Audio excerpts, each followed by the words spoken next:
minutes, I want to do closing, if that's all right. Just for a fast background, some of you may not have met me or don't know me.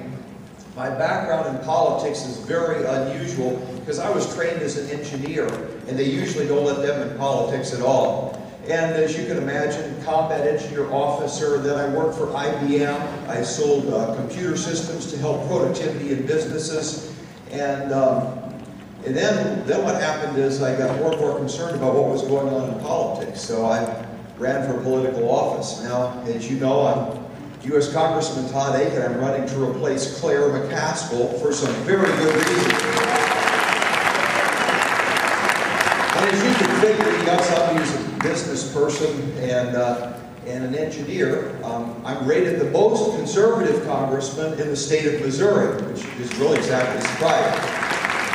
And the point that I make is that ever since Ronald Reagan, and this is a good thing, everybody who runs in the Republican Party, they always say that they're a conservative. And that's fine. But I think there's a difference between saying you're a conservative and having a proven conservative record. And let me explain the difference, because if you have the proven record, it means that you also paid the price to earn that record. The very first vote I ran into in the U.S. Congress was No Child Left Behind. Gave more money and more power to the Department of Education. Every congressman in Missouri, except for one, voted for that bill. I was the one. It came from the president. It was a Republican bill. But I believe the principle of education is local control, not the Department of Education. That's not the way you make friends and influence enemies in Washington, D.C., is to vote against the president and the leadership of your party. Okay, we go on to another one. The Wall Street bailout, or TARP. Okay? That was, again, President Bush and Paulson was telling us the whole world economy is about to collapse. You got to give us $700 billion in unmarked bills in a brown paper bag. Get here in a hurry, please. And so one of my biggest contributors said, Todd, we're expecting you to vote for that TARP bill. If you don't vote for that, we'll never talk to you again. Of course, I didn't vote for it because I thought it was the wrong thing to do. We didn't have to spend $700 billion that we didn't have to buy Goldman Sachs at twice book value. We don't need bailouts from the government all the time like that. And so that was another point.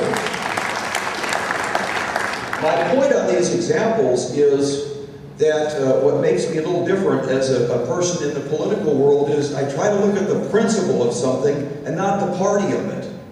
I evaluate the idea. If it's a good idea, you support it. If it's not, you don't. And when you do that, those votes come at a price. Last summer, the Speaker of the House was a Republican. Cut a deal. The deal was we'll take another 10% cut out of defense and give Obama a credit card increase. It was a debt ceiling increase, August 2nd. And I, along with 65 other conservative Republicans, said no. I'm not going to do that. All those things come at a price. So I would suggest to you that a proven record is better than talk and promises. See, a 6-year term in the Senate, you put the wrong person in there, and you're stuck with Swish for the next 5.5 years. Okay? So I think that's what I have to offer. If you want somebody who's conservative, then that's what I'm... Now, talking about the whole race, there are a few things I probably should just touch on. You may have some questions, but... okay, so lightning strikes. And you only get a chance to just one bill in your whole career in the U.S. Senate. What would be the one bill you pick? For me, it would be, we basically put a cap around the size of the federal government, the way the Hancock Amendment does in Missouri. That is, we cap the size of the federal government as a percent of GDP. That'd be my first choice. That beats out a balanced budget amendment. In fact, I would much rather have that and have the balanced budget to follow it. So you have both of what we have in the state of Missouri. Those are the best tools that we know to try to control an overzealous federal government or any kind of government. Those would be my first choices. Of course, ditching Obamacare would be right near the top. A few other miscellaneous things. Some of you have heard about Agenda 21. There's people that really want to help tell you how you ought to run your land, or the Small Arms Treaty, perhaps a treaty on the child from the UN. Did you know there's a solution to all three problems? Guess what it is? Get us out of the United Nations, of course.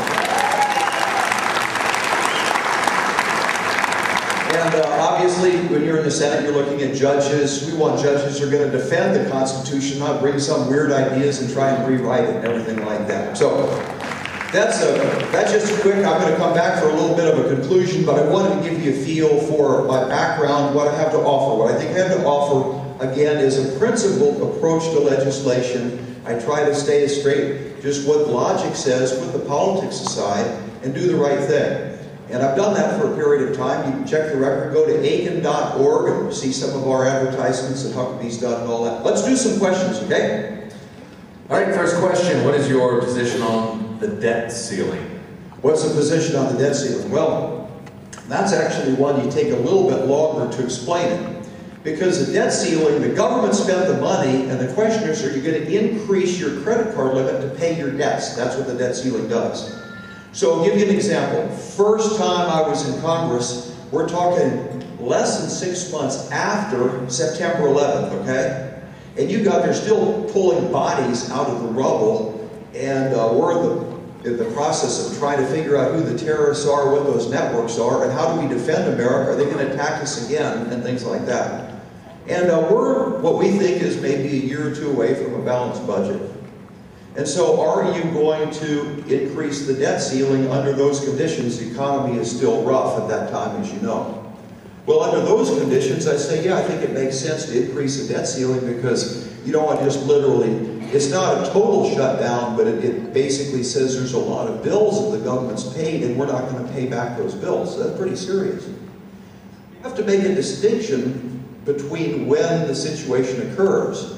Last summer, we've had 1,000 days with no budget whatsoever, no intent to slow down $1 trillion a year deficit. The whole major part of the federal government that you think of when you see the federal government is all being financed on debt. The whole thing is about to collapse, and it's time for somebody to pull a circuit breaker, say, shut this thing down, and let's go back and take a look at the numbers and give this thing an honest shot so we don't destroy the entire economy. So there's a difference in scenarios.